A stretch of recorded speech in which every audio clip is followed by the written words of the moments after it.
আমার নবীর নাম হচ্ছে আহমদ। আপনি আলিফের দিকে লক্ষ্য করেন, কোনো মানুষ যখন দাঁড়িয়ে নামাজ পড়ে তাকবীরে তাহরিমা বলে দাঁড়ায় না, তো নামাজের মধ্যে আলিফের মতো সোজা হয়ে দাঁড়ায়। এবার আসুন, আহমদ আলিফের পরে হচ্ছে হার মধ্যে দেখবেন একটা বাঁকা টান।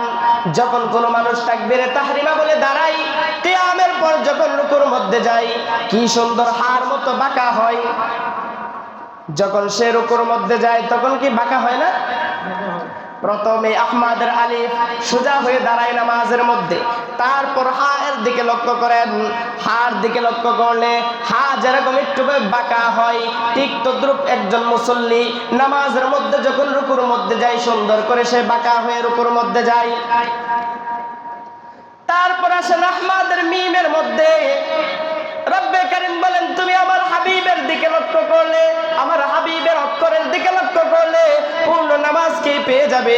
তারপর তুমি লক্ষ্য করো মিমের দিকে, যখন কোনো মানুষ সে ওই রুকু থেকে উঠে সিজদার মধ্যে যায়, সুন্দর করে কেমন যেন মিমের মতো বাঁকা হয়ে বসে না, মিমের মতো বাঁকা হয়ে। তারপর আসেন এবার আত্তাহিয়াতুর সূরাতের মধ্যে যখন বসে, তখন দেখা যায় কেমন যেন দালের মতো বসে আছে। রব্বে কারীম বলেন, আহা, আমি এমন হাবিব দিয়েছি, আমি এরকম প্রিয় ভাজন ব্যক্তিত্বকে তোমাদের মধ্যে প্রেরণ করেছি, যেই নবী হচ্ছে আহমদ, যিনি হচ্ছে অধিক প্রশংসিত, যেই নবীকে আমি রব্বে কারীম সমস্ত জাহানের জন্য রহমত স্বরূপ প্রেরণ করেছি। আরো জানবানি তোমরা, যেই ভাষাটাকে ইন্টারন্যাশনাল ভাষা, আন্তর্জাতিক ভাষা হিসেবে আমি রব্বে কারীম স্বীকৃতি দিয়েছি, সেই 29টি হরফের দিকে যদি তুমি লক্ষ্য করো, তাহলে আমি নবীর সিফাত তুমি পেয়ে যাবে। আমি নবীর সিফাত ছাড়া একটি হরফও রব্বে কারীম বর্ণনা করেন নাই। আসেন 29 হরফের দিকে। আপনি যদি ওই 29 হরফের দিকে লক্ষ্য করেন, আমার নবীর সিফাত পেয়ে যাবেন, আমার নবীর মর্যাদা আপনি বুঝতে পারবেন। আপনি লক্ষ্য করে দেখেন, যদি ওই 29 হরফের মধ্যে আপনি আলিফকে টান দেন, আলিফকে টান দিলে আমার নবী আহমদ, যিনি হচ্ছেন অধিক প্রশংসনীয়, যিনি হচ্ছেন অধিক প্রশংসাকারী, যেই নবী নিজেও প্রশংসিত এবং রব্বে কারীমের প্রশংসা যিনি বেশি করেন, আলিফের দিকে লক্ষ্য করলে আলিফকে যখন আপনি 29 হরফ থেকে টান দিবেন, আমার নবী হচ্ছে আহমদ।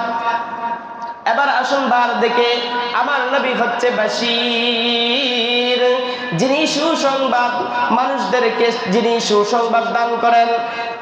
আপনি যদি তার দিকে লক্ষ্য করেন, আপনি যদি তার দিকে লক্ষ্য করেন, আমার নবী হচ্ছে তাকি, আমার নবী হচ্ছে ভীতি প্রদর্শনকারী, আমার নবী হচ্ছে মুত্তাকি। আপনি যদি ওই সাদ দিকে লক্ষ্য করেন, আমার নবী হচ্ছে সাকিব, আন-নাজমুস সাকিব। আপনি যদি ওই জিমের দিকে লক্ষ্য করেন, আমার নবী হচ্ছে জামিল, অত্যন্ত সুন্দর, যার সৌন্দর্যের পরে আর কোনো সৌন্দর্য নেই। আপনি যদি ওই হার দিকে লক্ষ্য করেন, আমার নবী হচ্ছে হামিদ, অধিক প্রশংসা করনেওয়ালা, অধিক প্রশংসা করনেওয়ালা, অধিক প্রশংসাকারী, আমার নবী হচ্ছে হামিদ। আপনি যদি ওই খার দিকে লক্ষ্য করেন, আমার নবী হচ্ছে খাতামুন নবীন, যিনি হচ্ছেন সর্বশেষ নবী, যার পরে আর কোনো নবী আসবে না। আপনি যদি দালের দিকে লক্ষ্য করেন, আমার নবী হচ্ছে দাঈয়ান ইলাল্লাহি বিইذনি, আমার নবী হচ্ছে এমন নবী যিনি মানুষদেরকে আল্লাহ তাআলার দিকে আহ্বান করেন, আল্লাহ তাআলার নির্দেশে যিনি মানুষদেরকে রব্বে কারীমের দিকে আহ্বান করেন। যদি আপনি ওই যার দিকে লক্ষ্য করেন, যাকে যদি আপনি টান দেন, তাহলে আমার নবী হচ্ছে যাকে অত্যন্ত মেধাবী। আপনি যদি ওই রার দিকে লক্ষ্য করেন, আপনি যদি ওই রার দিকে লক্ষ্য করেন, আমার নবী হচ্ছে রহমাতুল লিল আলামিন, যিনি হচ্ছেন সমস্ত জাহানের জন্য রহমত। আপনি যদি ওই যার দিকে লক্ষ্য করেন, আমার নবী হচ্ছে জাইউল জান্নাত, অর্থাৎ জান্নাতকে জিয়ারতকারী। ওই মেরাজের সময় যখন রব্বে কারীম নবী করিম সাল্লাল্লাহু আলাইহি ওয়াসাল্লামকে আহ্বান করেছিলেন, তখন তিনি স্বচক্ষে ওই জান্নাত এবং জাহান্নামকে দেখে এসেছিলেন। আপনি যদি ওই সিনের দিকে লক্ষ্য করেন, আমার নবী হচ্ছে সাকিউল কাউসার, যিনি হচ্ছেন কাউসারের মালিক, যিনি হচ্ছেন কাউসারের পানি পান করনেওয়ালা, যিনি ওই কাউসারের পানিকে পান করাবেন। আপনি যদি ওই শিনের দিকে লক্ষ্য করেন, আমার নবী হচ্ছে শাফিউল মুজনাবিন, যিনি হচ্ছেন এমন সুপারিশকারী গুনাহগার আর অপরাধীকে অন্য কেউ সুপারিশ যেদিন করতে পারবে না, যেদিন একমাত্র আমার রব্বে কারীম, যেদিন একমাত্র নবী করিম সাল্লাল্লাহু আলাইহি ওয়াসাল্লামের সুপারিশকে গ্রহণ করবেন আর অন্য কারো সুপারিশকে গ্রহণ করবেন না। এই শাফিউল মুজনিবিন হচ্ছেন আমার নবী।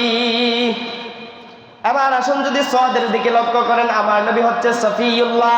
আপনি যদি দদের দিকে লক্ষ্য করেন, আমার নবী হচ্ছে জামেন, অর্থাৎ জিম্মাদার।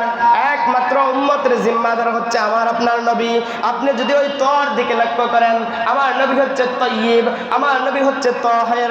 আপনি যদি ওই জর দিকে লক্ষ্য করেন, আমার নবী হচ্ছে জাহের, আমার নবী হচ্ছে জাহের, যিনি বাহ্যিকভাবে সমস্ত কিছুর বিষয় নবী করিম সাল্লাল্লাহু আলাইহি ওয়াসাল্লাম বর্ণনা করে দেন লাইসাল বাতিল, কিন্তু আমার নবী বাতিল নন, আমার নবী বাতিল নন। অপ্রকাশ্য কোনো জ্ঞান নবী রাসূল করিম সাল্লাল্লাহু আলাইহি ওয়াসাল্লামের নিকট নেই। অর্থাৎ বাতিনি যে বিষয়গুলো রয়েছে সেই বিষয়গুলো একমাত্র রব্বে কারীম জানেন। জাহির বিষয়, বাহ্যিক যে বিষয়গুলো, সমস্ত বিষয় হাবিব নবী করিম সাল্লাল্লাহু আলাইহি ওয়াসাল্লাম জানেন। আপনি যদি আইনের দিকে লক্ষ্য করেন, আইনকে যদি 29 হরফ থেকে টান দেন, আমার নবী হচ্ছে আবুদুল্লাহ, আমার নবী হচ্ছে আল্লাহ তাআলার বান্দা। আপনি যদি ওই আইনের দিকে লক্ষ্য করেন, আমার নবী হচ্ছে গায়রাতওয়ালা। তিনি বলেন আনা আগয়ারু মিনকুম, আনা আগয়ারু মিনকুম। ওহে উম্মত, তোমরা কি জানো আমি হচ্ছি তোমাদের মধ্যে সবচেয়ে মর্যাদা সম্পন্ন, আমার মধ্যে হচ্ছে সবচেয়ে বেশি আত্মমর্যাদা। আপনি যদি ওই ফার দিকে লক্ষ্য করেন, ফাকে যদি টান দেন, তাহলে আমার নবী হচ্ছে ফারিকু বাইনাল হাক্কি ওয়াল বাতিল, আমার নবী হচ্ছে হক এবং বাতিলের মধ্যে পার্থক্যকারী। আপনি যদি ওই কফের দিকে লক্ষ্য করেন, আমার নবী হচ্ছে কারিউল কুরআন, ওই কুরআনুল কারীমের তেলাওয়াত করনেওয়ালা। নবী করিম সাল্লাল্লাহু আলাইহি ওয়াসাল্লামের মাধ্যমে সর্বপ্রথম ওই কুরআনের তেলাওয়াতকে জারি করা হয়। আপনি যদি ওই কাফের দিকে লক্ষ্য করেন, তাহলে আমার নবী হচ্ছে কাফিলুল উম্মাহ, উম্মতের অভিভাবক। আপনি যদি ওই লামের দিকে লক্ষ্য করেন, তাহলে আমার নবী হচ্ছে লাইমুশ শাইতান, লাইমুশ শায়াতিন, আমার নবী হচ্ছে শয়তানের সবচেয়ে নিন্দাকারী। একমাত্র সবচেয়ে বেশি নিন্দাকারী হচ্ছে আমার নবী, শয়তানের নিন্দা বেশি করেছেন। আপনি যদি ওই মিমের দিকে লক্ষ্য করেন, তাহলে আমার নবী হচ্ছে মুহাম্মদ, আমার নবী হচ্ছে মাহবুব, আমার নবী হচ্ছে মুজাম্মিল, আমার নবী হচ্ছে মুদ্দাসির, আমার নবী হচ্ছে মুস্তাফা। আপনি যদি ওই নুনের দিকে লক্ষ্য করেন, তাহলে আমার নবী হচ্ছে নাযীর, যিনি ভীতি প্রদর্শনকারী। আপনি যদি ওই ওয়াওয়ের দিকে লক্ষ্য করেন, তাহলে আমার নবী হচ্ছে ওয়াকিলুল উম্মাহ, উম্মতের ওয়াকিল, অভিভাবক। আপনি যদি ওই হার দিকে লক্ষ্য করেন, তাহলে আমার নবী হচ্ছে হাদিউল আলম, সমস্ত জাহানবাসীর জন্য পথ প্রদর্শনকারী। আপনি যদি ওই হামজার দিকে লক্ষ্য করেন, আমার নবী হচ্ছে আল্লাহ আমিন। আপনি যদি ইয়ার দিকে লক্ষ্য করেন, আহা কি সুন্দর করে রাসূল করিম সাল্লাল্লাহু আলাইহি ওয়াসাল্লামের প্রশংসা করতে গিয়ে নবী করিম সাল্লাল্লাহু আলাইহি ওয়াসাল্লাম নাম দেন নাই, মুহাম্মদ বলে কোথাও ডাক দেন নাই। যখন এই ডাক দেন, তখন এই ডাক দেন কি বলে?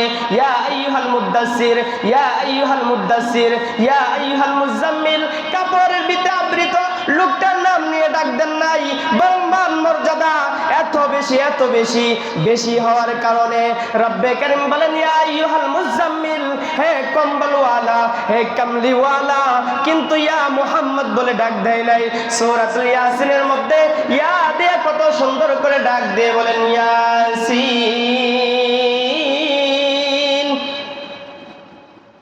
আলিফ থেকে ইয়া পর্যন্ত আমার নবীর প্রশংসা কে করেছেন? আমার নবীর প্রশংসা কে করেছেন? আল্লাহ তাআলা করেছেন। যার প্রশংসা করতে গিয়ে, নবী করিম সাল্লাল্লাহু আলাইহি ওয়াসাল্লামের প্রশংসা করতে গিয়ে সমস্ত কুরআনকে নবী করিম সাল্লাল্লাহু আলাইহি ওয়াসাল্লামের উপর অবতীর্ণ করেছেন।